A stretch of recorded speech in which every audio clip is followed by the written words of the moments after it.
किसी समय की बात है, एक राजा ने अपने दरबार में पंडित जी को पूजा पाठ के लिए बुलाया। पूजा के बाद राजा ने पंडित जी से 3 जटिल सवाल पूछे। 1. भगवान कैसे दिखते हैं? 2. भगवान कहाँ तक देख सकते हैं? 3. भगवान क्या करते हैं? पंडित जी थोड़े सोच में पड़ गए और बोले, महाराज, इन सवालों के उत्तर देने के लिए मुझे थोड़ा समय चाहिए। राजा ने उन्हें 1 महीने का समय दिया। पंडित जी घर लौट आए, लेकिन कई दिनों तक उत्तर नहीं सूझा।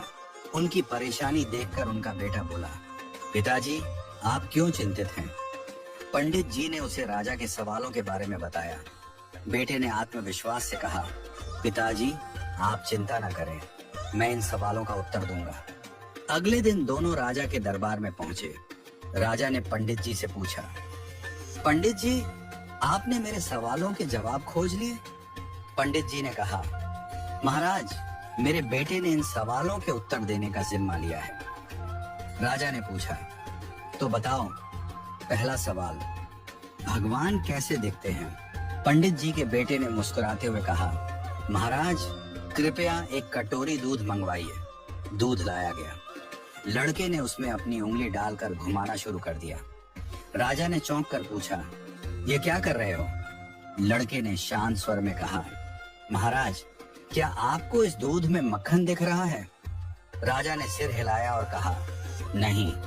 लड़के ने उत्तर दिया, मक्खन इस दूध में ही है, लेकिन उसे निकालने के लिए दही जमाकर मथना पड़ता है। ठीक वैसे ही भगवान हर जगह हैं, पर उन्हें देखने के लिए ध्यान, साधना और सेवा का मंथन करना पड़ता है। राजा ने मुस्कुराते हुए कहा, अच्छा उत्तर दिया। अब बताओ, भगवान कहाँ तक देख सकते हैं? पंडित जी के बेटे ने कहा, महाराज, कृपया एक दिया मंगवाइए और उसे जलाइए।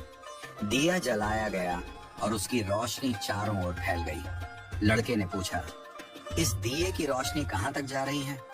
राजा ने कहा, यह तो पूरे कमरे में फैल रही है।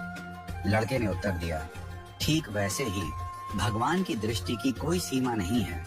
जैसे इस दिए की रोशनी हर दिशा में फैलती है और सब कुछ देखती है, वैसे ही भगवान भी हर जगह सब कुछ देख सकते हैं। राजा ने संतुष्ट होकर कहा, बहुत अच्छा उत्तर दिया। अब बताओ, भगवान क्या करते हैं? पंडित जी के बेटे ने मुस्कुराते हुए कहा, महाराज, कृपया कुछ देर के लिए अपना सिंहासन मुझे दे दीजिए और आप नीचे बैठ जाइए।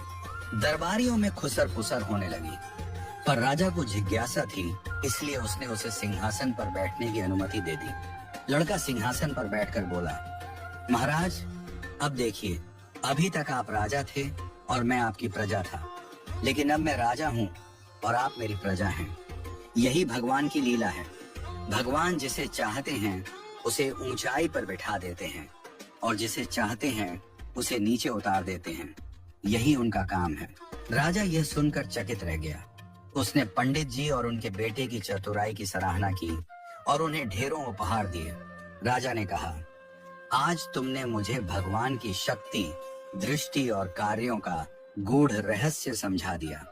इस घटना के बाद राजा ने विनम्रता और सेवा का भाव अपनाया, क्योंकि वह समझ गया था कि भगवान हर जगह हैं और हर रूप में विद्यमान हैं।